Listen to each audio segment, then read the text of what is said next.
پھر اسی طرح اچھا اخلاق ایمان کی تکمیل کرتا ہے. عن ابی ہریرہ قال قال رسول اللہ صلی اللہ علیہ وسلم اکمل المؤمنین ایمانا احسنهم خلقا. مومنوں میں سب سے زیادہ کامل ایمان والے وہ ہیں جو اخلاق میں سب سے اچھے ہوں. اخلاق میں سب سے اچھے. اسامہ بن شریح کہتے ہیں کہ ہم نبی صلی اللہ علیہ وسلم کے پاس بیٹھے ہوئے تھے، گویا کہ ہمارے سروں میں پرندے بیٹھے، اتنے خاموش، ہم میں سے کوئی باتیں نہیں کر رہا تھا کہ اچانک آپ کے پاس کچھ لوگ آ گئے. انہوں نے کہا اللہ کے بندوں میں سے اللہ کے نزدیک کون سب سے زیادہ محبوب ہے؟ کیا پوچھا سوال انہوں نے کہ اللہ کے بندوں میں سے، اللہ کی مخلوق میں سے اللہ کا محبوب کون ہے، اللہ کو سب سے زیادہ پیارا کون ہے؟ آپ صلی اللہ علیہ وسلم نے فرمایا جو سب سے اچھے اخلاق والا ہو. ہم سب یہ چاہتے ہیں کہ ہم اللہ کے پیارے بن جائیں، لیکن اپنا اخلاق اچھا نہیں کرتے، تو کیسے پیارے بنیں گے؟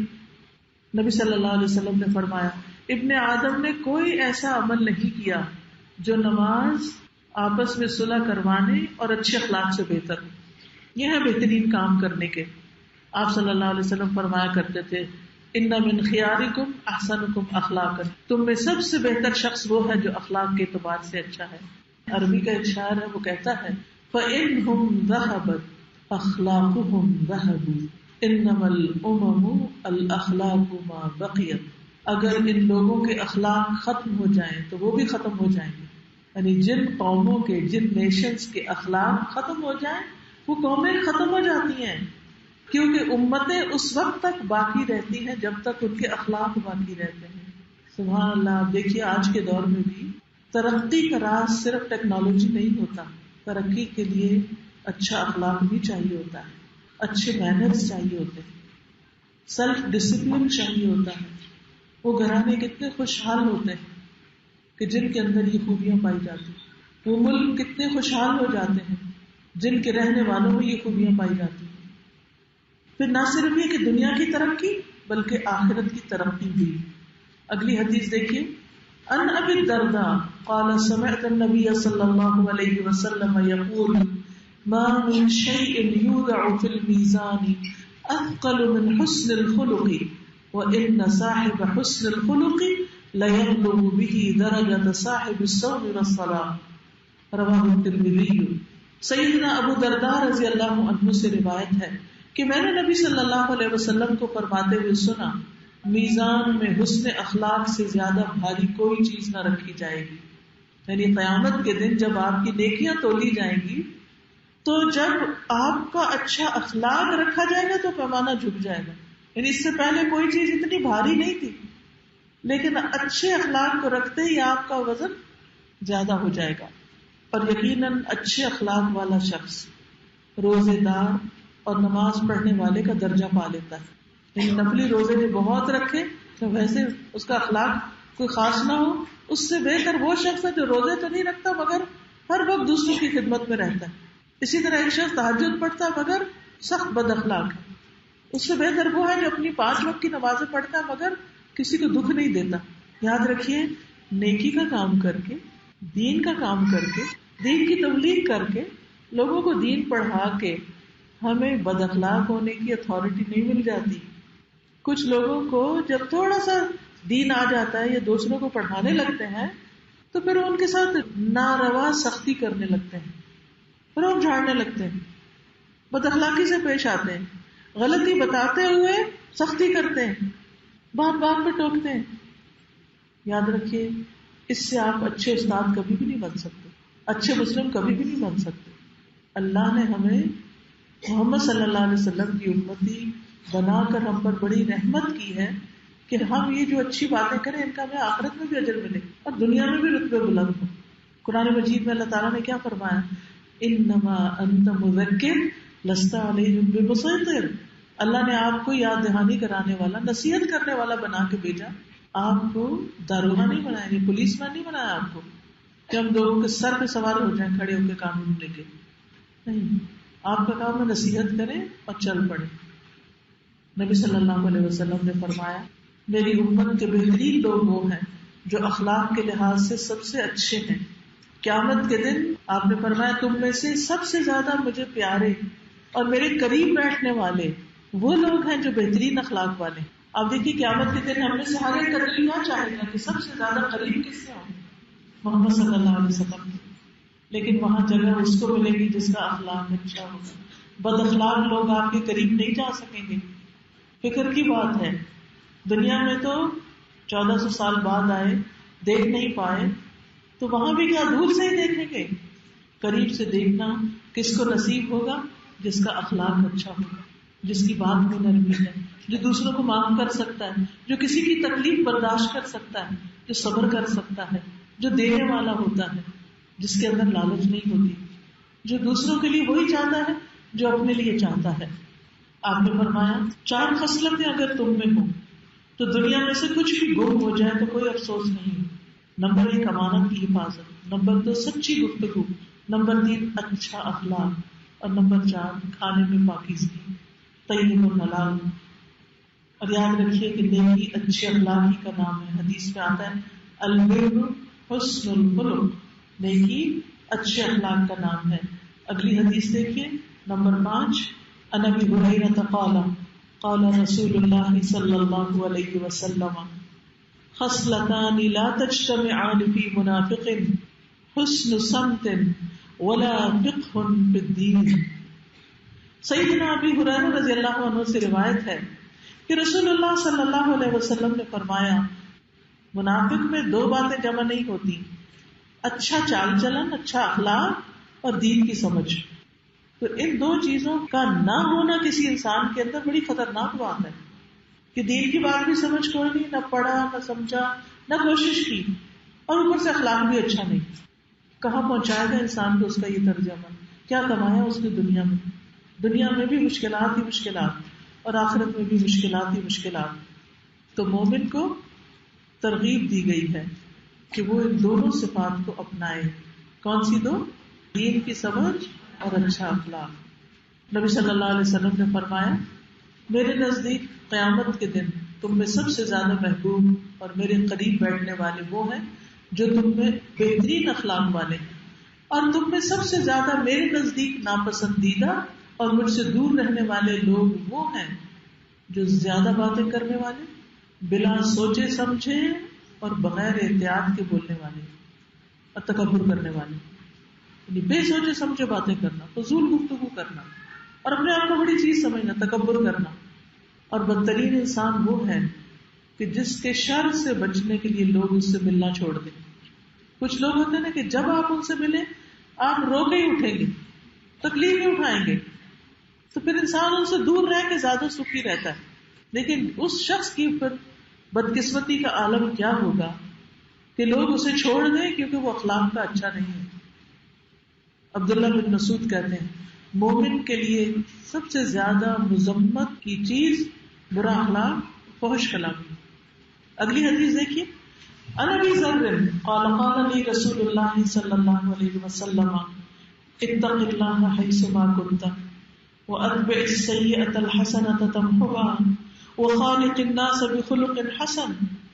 سیدنا ابو ذر رضی اللہ عنہ سے روایت ہے کہ رسول اللہ صلی اللہ علیہ وسلم نے مجھ سے فرمایا تم جہاں کہیں بھی ہو اللہ سے ڈرو.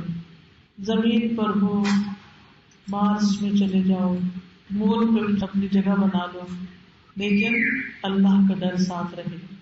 کہیں بھی کوئی غلط کام نہ کرنا کہ کوئی انسان نہیں دیکھنا چلو یہاں ڈنڈی مار لیں، نہیں، اللہ دیکھتا ہے. اور برائی کے پیچھے نیکی کر لو تو برائی مٹ جائے گی، نیکی اس برائی کو مٹا دے گی. ہم انسان ہیں نا، ہم کمزور ہیں، ہم سے بہت سی غلطیاں ہو جاتی ہیں. اب اس کو لے کے بیٹھ نہ جائیں، اب فوراً نیکی کرنے کا سوچیں. کوئی صدقہ کر دیں کفارے کے لیے، نفل پڑھ لیں، قرآن کی تلاوت کر لیں، استغفار کی تسبیح کر لیں، کچھ کر لیں، لیکن اس کو مٹائیں اپنے اعمال نامے سے. یہ بہت ضروری ہے. اور اگر کسی انسان کے ساتھ بھی ایسا کر دیا تو اس کے ساتھ اچھا سلوک کر لیں، سوری کر لیں، اس کو پیار کر لیں، اس کو کچھ دے دلا دیں تاکہ وہ آپ سے خوش ہو جائے، راضی ہو جائے. اب مائیں بعض اوقات بچوں کو مارتی ہیں تو پھر وہ بچے بڑے انسیکیور فیل کرتے ہیں کہ ہمارا کوئی نہیں دنیا میں. ٹھیک ہے تھوڑی دیر کے لیے تو سزا دی آپ نے، لیکن سارا وقت نہیں. مان جائیں جب وہ منانے آئے تو کس ٹائم میں گلے لگانے بات ختم کریں، جھگڑوں کو لمبا نہیں کریں. اور لوگوں کے ساتھ اچھے اخلاق سے پیش آؤ. اب آپ دیکھیں اس میں 3 پہلو ہیں. ایک ہے ہمارے رب سے تعلق، تو اس میں کیا چیز چاہیے؟ تقوی. دوسرا ہے ہمارا اپنی ذات کے ساتھ معاملہ، کہ جہاں غلطی ہو اور گلٹی کانشیس ہو فوراً اس کو دھو دیں. اور تیسرا ہے لوگوں کے ساتھ معاملہ، اس میں اچھا اخلاق، اچھی عادات، اچھے مینرز. پھر آپ دیکھیے کہ لوگوں میں سب سے زیادہ ہمارے اچھے اخلاق کا مستحق کون ہے؟ بتائیے. ہمارے والدین، ہمارے ماں باپ. لیکن افسوس یہ کہ ہم اپنے دوستوں کے ساتھ، کلیگز کے ساتھ اور لوگوں کے ساتھ تو اچھا سلوک کرتے ہیں، لیکن ماں باپ یا ماں باپ کے برابر جو ہے رشتے، جیسے ساس سسر یا استاد یا پھر ستیلی ماں باپ یا خالہ ماموں چچا، وہ بھی ماں باپ کے درجے میں آتے ہیں، بزرگ ہوتے ہیں خاندان کے. دادا دادی نانا نانی تو ہے ہی. ہم سب کو دیکھنا چاہیے ان کے ساتھ ہمارا سلوک کیسا ہے، ہم ان سے بات کیسے کرتے ہیں، ان کا خیال کتنا رکھتے ہیں، بزرگوں کا کتنا خیال ہے. اور اس میں بھی آپ دیکھیے کہ اگر زندگی رہی تو ہم میں سے ہر ایک نے اس مقام پہ پہنچنا ہے، تو انسان کے سامنے وہی آتا ہے جو اس نے کیا ہوتا ہے. ماں باپ کے ساتھ زیادتی ان گناہوں میں سے ہے جس کی سزا دنیا میں ملتی ہے. اس لیے اس پر خاص طور پر ہمیں توبہ کرنی چاہیے اللہ سے. ماں باپ زندہ ہو تو ان سے بھی سوری کرنا چاہیے، ان کو خوش کر دینا چاہیے. اگر فوت ہو چکے ہیں تو ان کی بخشش کی خوب دعا کرنی چاہیے کہ اللہ میں نے اپنے ماں باپ کو نادانی میں بہت ستایا، تو مجھے معاف کر دے، ان پہ اپنی رحمت کر دے، تاکہ یہ کفارہ دنیا میں ہی ہو جائے. تو سب سے اچھا اخلاق ان کے ساتھ. ایک شخص آیا آپ کے پاس، کہنے لگا کہ میں ہجرت اور جہاد کے لیے بیعت کرنا چاہتا ہوں. آپ نے کہا کیا تمہارے ماں باپ میں سے کوئی زندہ ہے؟ اس نے کہا دونوں. فرمایا کہ تم اللہ سے اس کا اجر چاہتے ہو؟ اس نے کہا جی ہاں. آپ نے فرمایا والدین کی طرف جاؤ، دونوں سے اچھا سلوک کرو، بڑی بڑی نیکیوں کا اجر مل جائے گا. دوسرے نمبر پر گھر والوں سے اچھا سلوک.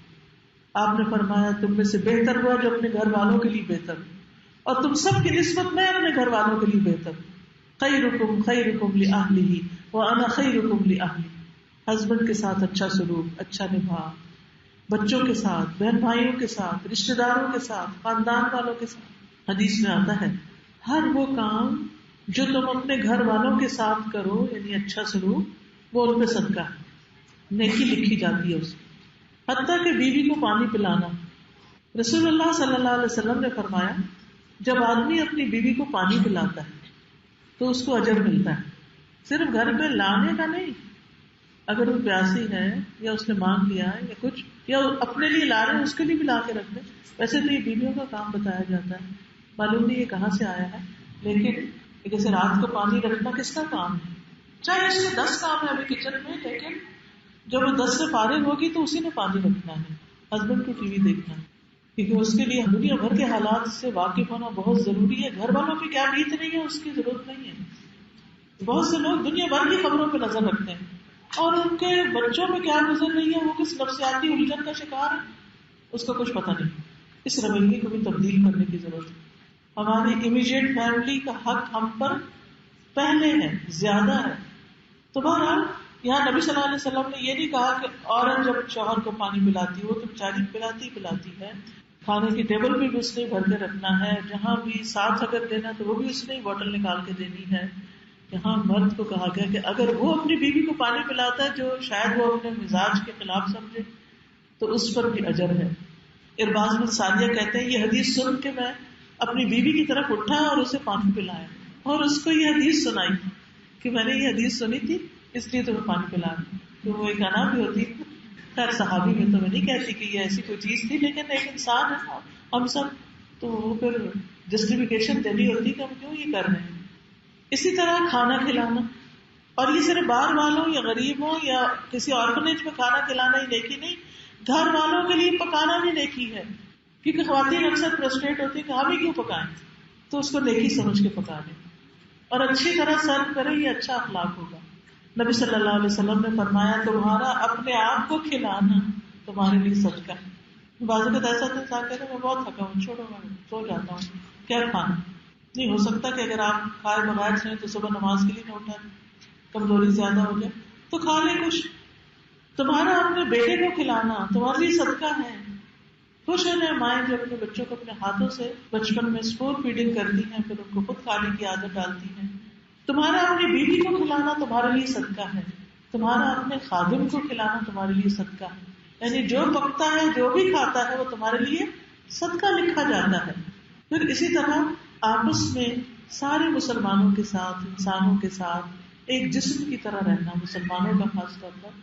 آپ نے فرمایا مومن بندوں کی مثال ان کی آپس میں ہمدردی، شفقت، مہربانی، محبت میں جسم کی طرح ہے.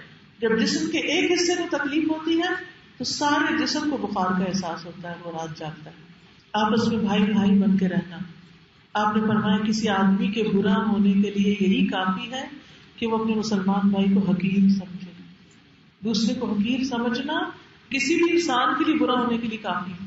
کسی کو حقیر نہ سمجھے، کوئی معمولی شکل کا ہے، کوئی معمولی کپڑے پہنے ہوئے، کسی کا اسٹیٹس زیادہ نہیں، کوئی بھی ہے اس کو بھی توجہ دے. انسان اللہ کی مخلوق ہے. وہاں ہم بھی ہو سکتے تھے، ہمیں اگر اپرچونٹیز مل گئی، ہم زندگی میں کچھ اچیو کر گئے تو جنہیں نہیں ملی ان کے لیے کچھ کر دیں. پھر آپس میں محبت سے رہنا. فرمایا تم جنت میں داخل نہیں ہو سکتے جب تک ایمان نہ لاؤ، اور ایمان نہ لاؤ گے جب تک کہ آپس میں محبت نہ کرو گے. آپس کی محبتیں بڑی ضروری ہیں، اور یہ محبتیں گھر والوں سے شروع ہوں. ہسبینڈ وائف کی محبت، بچوں کی محبت، بہن بھائیوں سے محبت، ماں باپ سے محبت، اولاد سے محبت، ہمسایوں سے، رشتے داروں سے محبت کرنے والا بنے. کچھ لوگ سمجھتے ہیں شاید محبت کرنا کمزوری ہے، ہم تو کسی سے نہیں محبت کرتے. ایک بدو آیا تھا، اس نے کہا 10 بچے میں نے کبھی کسی کو نہیں چوما. تو آپ نے فرمایا اگر اللہ نے تمہارے دل سے رحم چھین لیا تو پھر میں کیا کر سکتا ہوں. آپ نے فرمایا جنتی 3 قسم کے لوگ ہیں، اور ان میں سے ایک وہ آدمی جو رشتے داروں اور مسلمانوں کے لیے مہربان اور نرم دل ہو، ایسا شخص جنتی ہے. پھر مسکرانا.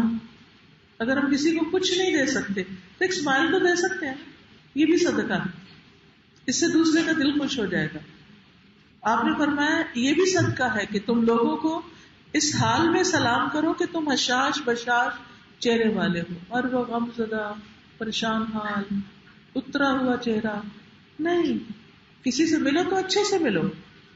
پھر اسی طرح کسی کے ساتھ اس کا کوئی کام کرنے چلے جانا، آپس میں سلام پھیلانا، دوسروں کے بارے میں اچھا گمان رکھنا. یاد رکھیے شروع میں نے کہا تھا کہ اچھا اخلاق اندر سے شروع ہوتا ہے، اندر سے باہر آتا ہے، باہر سے اندر نہیں جاتا. کہ تصنع ہم اپنے اوپر جیسے میک اپ کر لیتے ہیں تو وہ تو ہماری اسکن کا رنگ تھوڑی بدلتا ہے، لیکن اگر اسکن کا رنگ بدل جائے تو پھر میک اپ کی بھی ضرورت نہیں پڑتی، پھر تصنع کرنے کی ضرورت ہی نہیں ہوتی، آرٹیفیشل ایکشنز کی ضرورت نہیں ہوتی. پھر اسی طرح کسی کی ٹو نہ لگائیں، تجسس نہ کریں، 3 دن سے زیادہ ناراض نہ رہے لوگوں سے، صلح کرنے میں جلدی کریں. تو یہ ساری چیزیں کس سے تعلق رکھتی ہیں؟ اچھے اخلاق سے تعلق رکھتی ہیں. لیکن یہ سب وہی کر سکتا ہے جس کے اندر صبر ہوتا ہے. وما يلقاها الا ذو حظ عظیم. بڑا خوش قسمت ہے جس کو اچھا اخلاق مل جائے. اللہ تو ہم سب کو اچھے اخلاق سے نواز. وآخر دعوانا ان الحمد للہ رب العالمین. میں آپ سب سے کہوں گی کہ یہ پوری کتاب پڑھ ڈالیں. ریڈنگ کے علاوہ اس پوری کتاب کے لیکچرز farhathashmi.com ویب سائٹ پر اویلیبل ہیں. ایپ بھی ہے قرآن پر آل اور قرآن ان ہینڈ، اس میں بھی آپ کو یہ لیکچرز مل جائیں گے. تو آپ اس ساری کتاب کو اسی طرح سمجھ کے پڑھیے اور اس اخلاق کو اپنانے کی کوشش کیجیے. یہ کتاب آپ کے گھر میں ہو تو آپ کے لیے فائدہ ہی فائدہ ہے. اس میں عربی بھی ہے، اردو بھی ہے، انگلش بھی ہے. دوسروں کو بھی تحفہ دیں، کیونکہ اگر ہمارے اخلاق اچھے ہو جاتے ہیں تو ہمارے لیے بہت سے کام آسان ہو جاتے ہیں. اسی طرح اپنے لیے دوسروں کو تحفہ دینے کے لیے کچھ اور چیزیں بھی ہیں. دیکھیے جب انسان شکر گزار ہوتا ہے نا تو نعمتوں کے انبار لگ جاتے ہیں. یہ الحمدللہ پرانی آیات اور دعاؤں پر مشتمل کارڈ ہے جس کو سوچ سمجھ کے پڑھنا چاہیے. انگلش ٹرانسلیشن کے ساتھ بھی ہے کہ اللہ تو ہمیں شکر گزار بنا. ہفتے میں کم از کم 1 دفعہ پڑھ لیں گے ساری دعائیں. اسی طرح نماز کے بعد کے اذکار یاد نہیں ہوتے. نماز کی جو جگہ گھر میں بنائی ہوئی ہو وہاں قریب ہی رکھ لیں اس کو. نماز ختم ہو اس کے بعد پڑھ لیں. کسی قسم کا سٹریس ہو، خود ہو، کسی اور کو ہو، کسی اور دوست کو، کوئی کسی کی فوتگی ہو گئی، کسی کا شوہر فوت ہو گیا، کسی کا بچہ، اس کو جا کر دیں وہ پڑھنا شروع کرے تاکہ اس کی زندگی سے غم دور ہو. پھر کوئی مایوس ہو رہا ہے تو لا تقنطوا من رحمت اللہ. پھر نماز فجر کے لیے کیسے اٹھیں، اس کی کچھ ٹپس ہیں.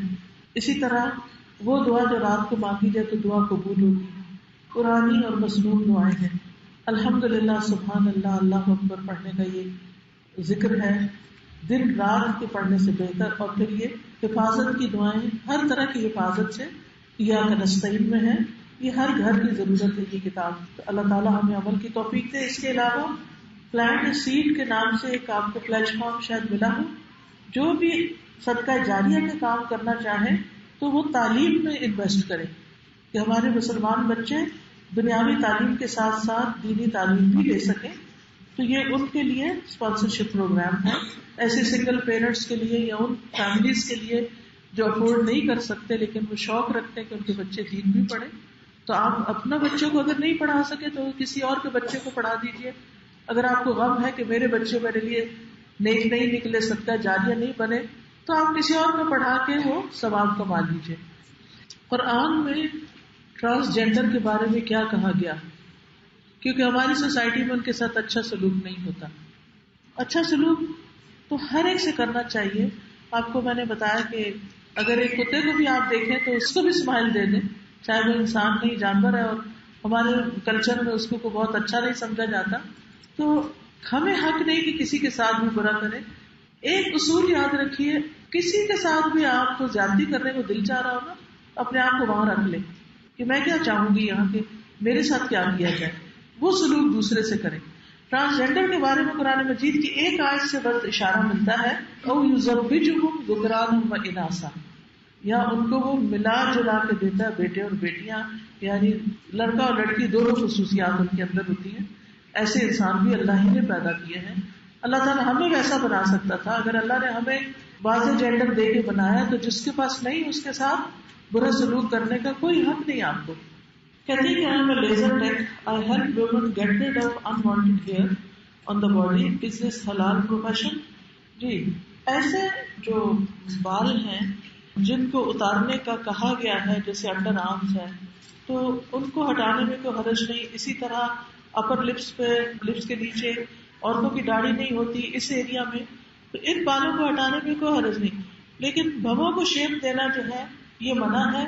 اللہ کہ کسی کے یہاں ساتھ جڑے ہوئے تو درمیان سے صاف کر دیں تو وہ تو ایک یعنی کہ نارمل اس پہ لانے والی بات ہے، ادر وائز نہیں. میرا سوال یہ کہ کیا دین میں کوئی ایسا استخارہ بھی ہے جس میں یہ پتہ چلایا جائے کہ آپ کو کتنے بکرے صدقے کے کر دینے ہیں یا جادو اور پریشانی ختم کرنے؟ ایسا کوئی استخارہ نہیں. ایک بات مجھے کبھی سمجھ نہیں آتی کہ یہ ہر وقت بکروں کو ذبح کرنے کا کام ہم نے کہاں سے شروع کر دیا. نبی صلی اللہ علیہ وسلم نے قربانی دی ہے کب دی؟ عید الاضحیٰ کے موقع پر یا حج کے موقع پر یا عقیقے کے موقع پر. اس کے علاوہ مجھے کوئی اوکیزن بتائیے. اور ہم اس میں جادو ہو گیا، کالا بکرا دو، بیمار ہو گیا بکرا دو، ہر وقت بکرا بکرا. آپ کے پاس آپ کی بہن کا بچہ جانے لے کے فیس نہیں دے سکتے، آپ اس کو فیس کے پیسے نہیں دے رہے اور آپ کالا بکرا دے رہے ہیں. جو قریب ترین ہے، جہاں زیادہ ضرورت ہے وہاں خرچ کریں، بجائے اس کے کہ صرف اس طرح کے کام کریں. اور ایسا کوئی استخارہ نہیں. استخارے کا ایک کارڈ بھی ہے، اس میں صحیح طریقہ بتایا گیا ہے، وہ وہاں سے آپ لے سکتے ہیں. I want to know your autobiography. میری ہے ہی کوئی نہیں، بس وہی جو آپ کے سامنے. آپ دیکھیے کہ سیرت کا مطالعہ کریں. میں نے بھی جو کچھ سیکھا ہے وہیں سے سیکھا ہے.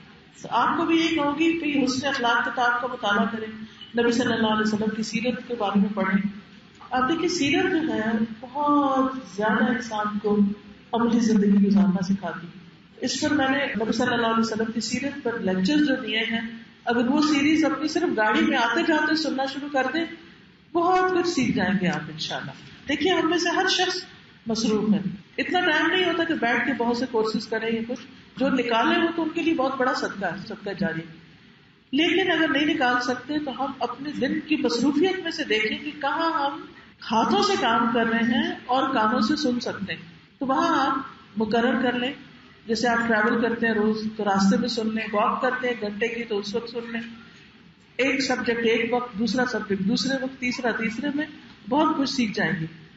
اگر والد فوت ہو گیا ہے تو بیٹی حج بدل کر سکتی ہے. جی ہاں، بالکل کر سکتی ہے. اور جس طرح بیٹی کرے گی کوئی اور نہیں کرے گا. تو کسی اور سے کروانے کی بجائے بیٹی کو ہی کرنا چاہیے. تہجد کی نماز کے لیے عشاء کے بعد کیا سونا ضروری ہے؟ اگر نیند نہ آئے تو اٹھ کے وضو کر کے تہجد پڑھ سکتے ہیں؟ جی بالکل پڑھ سکتے ہیں. کچھ لوگ کو رات کو نیند نہیں آتی، وہ دن میں سونے کے عادی ہوتے ہیں. ایسے لوگ عشاء کی نماز کے بعد سے لے کر فجر کی نماز سے پہلے کسی بھی وقت اگر نوافل پڑھ لیں گے تو ان کا قیام اللیل ہو جائے گا. افضل تو نیند توڑ کے اٹھنا ہے، لیکن اگر نہیں آپ اٹھ سکتے کوئی بات نہیں، پڑھ کے سو جائیے. My friend does not have eyebrows. Can she tattoo the eyebrows? Tattoo سے چونکہ منع کیا گیا ہے تو ٹیمپرریلی ہر روز جیسے پینسل وغیرہ لگا کے وہ اپنے اس جگہ کو بلیک کر دیں، پھر دھو لیں، پھر اس کے بعد پرماننٹ کوئی چینج نہ کریں. گیدرنگز میں کبھی ایسا ہوتا ہے کہ کچھ لوگ آپ کو نظر انداز کر دیتے ہیں، آپ اٹھ کے ان کے پیچھے چلے جائیں، ان کی آنکھوں پہ ہاتھ رکھتے پیار سے، ان کو پیچھے سے کس کریں، انہیں کہیں کیسی ہیں آپ، میں بھی آئی ہوں. یہ لکھتی ہے کہ یہ وہ لوگ ہوتے ہیں جو عبایا وغیرہ پہنے ہوتے ہیں. پتہ مسئلہ کیا ہوتا ہے، عبایا والے جب اندر جاتے ہیں تو ڈرے ہوتے ہیں کہ پتہ نہیں کون ہمارے اوپر کیا بات کر دے گا، تو وہ ادھر بھی نہیں دیکھتے ادھر بھی نہیں دیکھتے، ڈرے ڈرے جا کے بیٹھ جاتے ہیں ایک طرف. تو ان کو معاف کر دیجیے، آپ خود اٹھ کے سلام کر لیجیے. دیکھیے جو بھی مسجد میں آئے نا اسے اٹھ کے سلام کرے، محبت کرے اور اس کو جج نہ کرے. وہ اللہ کے گھر آ گیا ہے نا، باقی چیزیں بھی ٹھیک ہو جائیں گی، شکر کریں آ گیا ہے. اچھا بعض اگر ہم خواہ ہنس پڑتے ہیں اس پر، یا اس کا مذاق اڑا دیتے ہیں، یا اس کو اٹھ کے ٹوکنے لگتے ہیں، دیکھو شرٹ تمہاری کیسی ہے، دیکھو پینٹ کیسی ہے، یہ تم ننگے ہو رہے، تم فلاں ہو رہے. آنے تو دے، سمجھ آ جائے گی ان کو بھی. کیا ہم ایسے نہیں تھے؟ ہمیں بھی تو اللہ نے ہدایت دی، اللہ ان کو بھی دے دے گا. جلدی نہ کریں، پھل آنے میں وقت لگتا ہے درخت پر. How should we react with parents who ask us to follow non-authentic wazifas on occasion like Muharram etc.?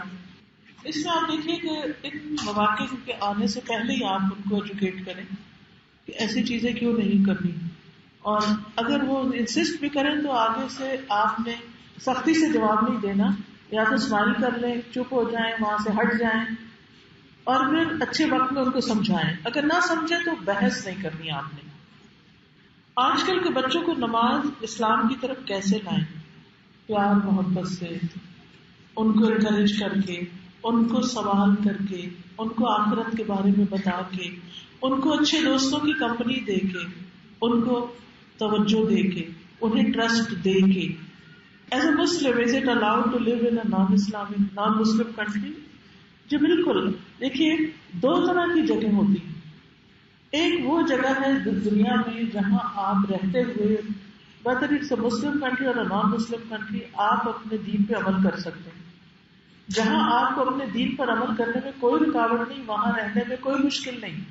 لیکن اگر کوئی جگہ ایسی ہے کہ جہاں آپ کو دین پر عمل کرنے سے روکا جاتا ہے اور آپ اپنے فرائض ادا نہیں کر سکتے، آپ اپنے دین کو چھوڑنے میں مجبور ہوتے ہیں، تو وہاں سے آپ ہجرت کرتے ہیں. ادروائز کسی بھی جگہ آپ رہ سکتے ہیں، چاہے وہ مسلم کنٹری ہے یا نان مسلم کنٹری. اب اس کا فیصلہ آپ نے خود کرنا ہے کہ کہاں رہ کر آپ اپنے دین کو کتنا مینٹین کر رہے ہیں. یہاں بعض لوگ مسلم کنٹری سے بھی زیادہ مسلم ہوتے ہیں اور بعض لوگ وہاں نان مسلم کنٹری سے بھی زیادہ نان مسلم بہیویئر اختیار کیے ہوتے ہیں. تو اٹ ڈیپینڈس کہ آپ کہاں رہتے ہیں اور آپ کا اپنا شوق اور ذوق کیا ہے. If I take a bath after my menstruation and again I see the blood capillaries, should I take the bath again? نہیں. ایک دفعہ جب پیریڈس کے ڈیٹس ختم ہو جائیں اس کے بعد آپ پاک ہو گئے، صاف آپ کا شروع ہو گیا. لیکن آپ نے دیکھا رات کے وقت پھر ہلکا سا کچھ ایسے کچھ چھوٹی موٹی ذرے سے ریڈ نظر آتے تو اس کو اگنور کر دیں. لیکن اگر پھر بلیڈنگ شروع ہو گئی تو ہر نماز سے پہلے وضو کریں. پیریڈز وہی ہوتے ہیں جو ڈیٹس کے اندر آتے ہیں، اس سے ایکسٹرا ایک دن بھی ہو تو آپ اپنی نماز شروع کریں. ہمارے استاد اپنی شاگردوں میں تفریق کیوں کرتی ہیں؟ جو زیادہ نالائق ہوتا ہے وہ زیادہ محبت اور توجہ کا مستحق ہوتا ہے. جی بالکل ہوتا ہے، لیکن استاد کو سب کو برابر توجہ دینی چاہیے، ایک کو دوسرے پہ ترجیح نہیں. دیکھیے آپ سب مائیں ہیں نا، بعض بچے زیادہ پیارے لگنے لگتے ہیں. کیوں لگتے ہیں؟ اپنے اخلاق کی وجہ سے، اپنی تابعداری کی وجہ سے. شاگردوں میں بھی ایسا ہی ہوتا ہے. تو محبت کے معاملے میں آپ کسی کو کنٹرول نہیں کر سکتے، اس سے محبت نہ کرنا نہیں. محبت اللہ دلوں میں ڈالتا ہے اور اس کے پیچھے بھی اچھا اخلاق اور اچھے معاملے ہوتے ہیں. اثرات کے علاج کے لیے تعویذ کا استعمال جائز ہے؟ تعویذ کے بجائے اگر آپ یہ کتاب پڑھیں نا تو بہت سے اثرات دور ہو جائیں گے، اور جس کو نہیں ہوئے اثرات وہ بچ بھی جائے گا انشاءاللہ. یہ سمجھتا ہے. ٹھیک ہے. آپ نے کہا کسی مخلوق سے نفرت نہ کرو، تو کیا پگ سے بھی نفرت نہ کرو؟ کیوں کرو اس سے؟ یعنی کھاؤ نہیں، کھانا اس کا حرام ہے، لیکن اس سے حسن سلوک تو منع نہیں. کیا ہمارے دین نے ہمیں یہ سکھایا جہاں پگ دیکھو مار ڈالو؟ نہیں، ان کو بھی کسی مقصد سے پیدا کیا. گدھ جو ہوتی ہے، گدھ جو مردار کھاتی ہے، کیا آپ اس سے نفرت کریں گے؟ وہ جمعداروں کی طرح سارا گند اٹھا رہی ہوتی ہے زمین سے، تو وہ آپ کے کام کے لیے ہے. پگ بھی کسی مقصد سے بنے ہیں، کھانے کے لیے نہیں بنے. بس بد اخلاقی کے بعد اللہ سے توبہ کرنے سے یہ گناہ مٹ جائیں گے، یا پھر جس کے ساتھ بد اخلاقی بد زبانی ہوگی اس کو معاف کرنا ضروری ہے. معاف کر دیں تو آپ کا اپنا ہی فائدہ ہے، دل ٹھنڈا ہو جائے گا. اور اگر معاف نہیں بھی کر سکتے تو اس میں سلوک تو کم از کم کریں دوسرے سے. پاکستانی خاص طور پر جب لوگوں سے ملتے ہیں یہ جانتے ہو کہ پاکستانی یا مسلم ہے، سلام سے گریز کرتے ہیں بلکہ نظریں چراتے ہیں. آئی ڈونٹ نو یہ کون سے پاکستانی ہے، میں جن سے بھی ملی ہوں لوگ بہت اچھے سے ملے ہیں مجھے. دیکھیے میں نے آپ کو اس کا طریقہ بتا دی. کسی سے شکوہ کرنے کی بجائے کیا کریں؟ دو لوگ جب ایک دوسرے سے ملے تو ان میں سے زیادہ اچھا کون سا ہے جو سلام میں پہل کرے؟ تو اس نے نہیں کیا تو آپ کیا کریں؟ آپ پہل کر آپ اچھے بن جائیں. وہ اچھا نہیں نہ صحیح، آپ اچھے بن جائیں، آپ سلام کرنا شروع کر دیں، پھر وہ نیکسٹ ٹائم شاید ذرا بہتر ملے. اگر آپ کے اسٹیپ فادر کا نام آپ کے پیپر ورک میں لکھوا دیا گیا تو کیا اسے چینج کرنا ہے؟ اب جو ہو گیا سو ہو گیا، لیکن سب کو یہ پتا ہونا چاہیے کہ آپ کا اصل فادر کون ہے. اگر آسانی سے ہو جائے تو چینج کروا دیں، اگر آسانی سے نہیں ہو سکتا، مشکل ہے بہت، تو پھر کم از کم لوگوں کو یہ پتا ہو کہ آپ کا اصل فادر کون ہے. irregular پیریڈز میں نماز کا کیا حکم ہے؟ اس میں ایک اصول بتا دیتی ہوں آپ کو کہ جب بچی بالغ ہو، اس کو فرسٹ ٹائم پیریڈز آئیں تو ماؤں کا فرض بنتا ہے کہ بچی کو ٹرین کریں کہ آپ شروع ہونے کی ڈیٹ اور اینڈ ڈیٹ لکھ لیں بیٹا، اور مہینے کا نام ساتھ. ہوگی بات اگلے مہینے پھر جب آئے پھر ڈیٹ اور ٹائم اور وہ ڈیٹس لکھ لی. تھرڈ ٹائم پھر جب آئے اب اس کا ایوریج نکالے کہ کتنے دن کا سائیکل ہے، کب شروع ہوتے ہیں کب ختم ہوتے ہیں، 5 دن آتے ہیں، 3 دن آتے ہیں، 7 دن آتے ہیں. اس کو اب ہم اس کی عادت شمار کریں گے. اب 6 مہینے بعد سال بعد اس کو ایک دن اوپر نیچے ہو گئے، پہلے آ گئے یا بعد میں آ گئے، کوئی بات نہیں. اگر ایک دن سے زیادہ آگے چل رہے ہیں تو جتنے اس کی عادت تھی اتنے تک اس کو اسٹاپ کر کے باقی دن وضو کر کے نہا کے پھر وضو کر کے نماز پڑھی جائے گی. اگر پیریڈز بالکل ہی irregular ہے تو پھر سمٹمز دیکھی جائیں گی کہ پیٹ میں کریمپس کب پڑ رہے ہیں، اس کی اسمیل ہے، کلر کیسا ہے، اس سے وہ پہچانے گی کہ پیریڈز کے دن کون سے، اور باقی دنوں میں نماز پڑھے گی. کیونکہ پیریڈز میں عادت کا شمار کرنا بہت ضروری ہوتا ہے. کیا اسٹاکس حلال ہیں؟ اگر وہ حلال چیز میں انویسٹ ہو رہے ہیں تو حلال. چند ماہ پہلے ایک بیماری کے بعد میں ڈپریشن میں چلی گئی. اس وقت آپ کا درد سننا میرے بہت کام آیا. الحمدللہ یہ اللہ ہی کا ہم سب پر فضل ہے جو ہمیں اپنی راہ دکھاتا ہے. طلاقوں کے بارے میں بتائیے، 3 طلاق کے بارے میں. دیکھیے قرآن میں واضح طور پر لکھا ہوا، قرآن پڑھیے سمجھ آئے گی. اس وقت میں اس ٹاپک پہ اس لیے بات نہیں کروں گی کہ طلاق مرد دیتا ہے، اس کو سیکھنے کی ضرورت ہے. عورت اگر نہیں بھی جانتی تو کوئی بڑی بات نہیں. یہ ہے کہ 3 دفعہ دینے کا حکم ہے الگ الگ ٹائم پر. اگر 1 دفعہ دی اور عدت گزر گئی تو طلاق اس میں بھی واقع ہو جائے گی، لیکن 3 دفعہ دے دی تو وہ رجوع نہیں ہو سکتا. کسی مستقل بیماری کی وجہ سے بہت خوف وسوسے دل کو پریشان کرتے ہیں، ان سے نجات کا راستہ کیا ہے؟ یہ جو کتاب میں بتایا تو یہ غلط نہیں. پیج نمبر 19 پر وسوسوں کا علاج لکھا ہوا ہے. یہ دعائیں دیکھ کے پڑھیے، پھر یاد کر لیجیے اور دہرائیے، فائدہ ہوگا. اصل میں اس میں سے ایک دعا نے خود مجھے بڑا فائدہ دیا تھا، اس کے بعد چیزیں کلیکٹ کر کے میں نے اس میں ڈال دی کہ اگر کسی اور کو بھی تکلیف ہو تو اس سے فائدہ اٹھائے. کبھی کبھی زندگی میں ایسے لوگ ہوتے ہیں جو آپ سے ناراض ہو جاتے ہیں، آپ ان سے معافی بھی مانگ لیں تو وہ کہتے ہیں ہم معاف نہیں کریں گے. ایسی صورت میں کیا کرنا چاہیے؟ صبر. اور کبھی کبھی آپ ان لوگوں سے کانٹیکٹ بھی نہیں کر سکتے کہ وہ کہاں ہوں گے تو کیا کریں، ان کے لیے دعا. فطرتاً غصیلے شخص کو غصے پہ قابو پانے میں زیادہ مشقت کرنی پڑتی ہے. ایک ٹھنڈے مزاج شخص سے زیادہ، تو کیا وہ زیادہ ثواب کا مستحق ہے؟ کیا خیال ہے؟ جی ہاں، لیس للانسان الا ما سعى وان سعيه سوف یرا. انسان کے لیے وہی ہے جس کی وہ کوشش کرتا ہے اور اس کی کوشش دیکھی جائے گی. کوشش کے باوجود بھی وہ بیچارہ قابو نہیں پا سکتا تو معاف کر دیا جائے گا انشاءاللہ. بچوں کے لیے امتحان سے پہلے کیا دعائیں پڑھیں تاکہ ان کو سکون اور کامیابی ملے.